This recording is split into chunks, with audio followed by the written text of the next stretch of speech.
எனக்கு தெரிஞ்ச நண்பர் ஒருத்தர் இலங்கையிலிருந்து இப்ப ஹஜ்ஜுக்கு வந்திருக்கிறாரு. அவரு நாட்டுல இருந்து ஹஜ் பயணம் ஆரம்பிச்சதுல இருந்து இதுவரைக்குமே எதையும் விடாம இன்ச் பை இன்ச்சா ஒவ்வொன்னா சோசியல் மீடியால அப்லோட் பண்றத பார்க்கக்கூடிய மாதிரி இருந்துச்சு. அதுக்கப்புறம் அவருக்கு கால் பண்ணி அதனுடைய தவற உணர வச்சதுக்கு அப்புறம் அவரு உணர்ந்துகிட்டாரு. ஏன்னா நாட்டுல எத்தனையோ பேர் இந்த ஹஜ்ஜுக்கு வரணும்னு சொல்லி ஏகிக்கிட்டு இருக்கிறப்போ நமக்கு அல்லாஹ் இந்த ஒரு பாக்கியத்தை அமைச்சு வந்திருக்கான். இன்னைக்கு நம்ம நிறைய பேர் பண்ற தப்பு இதுதான்.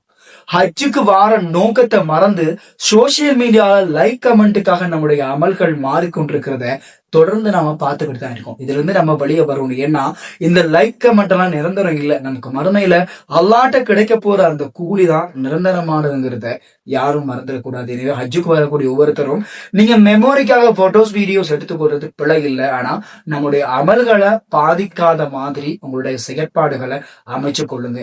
எல்லாத்தையும் எடுத்து சோசியல் மீடியால அப்லோட் பண்ற விஷயங்கள்ல இருந்து தவிர்த்து கொண்டு நீங்க எடுக்கக்கூடிய போட்டோஸ் வீடியோஸை நீங்க மெமோரியா அப்லோட் பண்ணி வைக்கணும்னு ஆசைப்பட்டீங்கன்னு சொன்னா நாட்டுக்கு போனதுக்கு அப்புறம் நீங்க அப்லோட் பண்ணுங்க. இன்னும் பினியாத் ஒவ்வொருத்தருடைய எண்ணத்தை பொறுத்து தான் அல்லாஹ் செயல்களுக்கு கூடிய கொடுப்பான். உங்களுடைய எண்ணங்களை தூய்மையா வச்சுக்கொண்டு நீங்க கஷ்டப்பட்டு ரொம்பவே செலவழிச்சு கஷ்டப்பட்டு இந்த அமலுக்காக வந்திருக்கிறீங்க.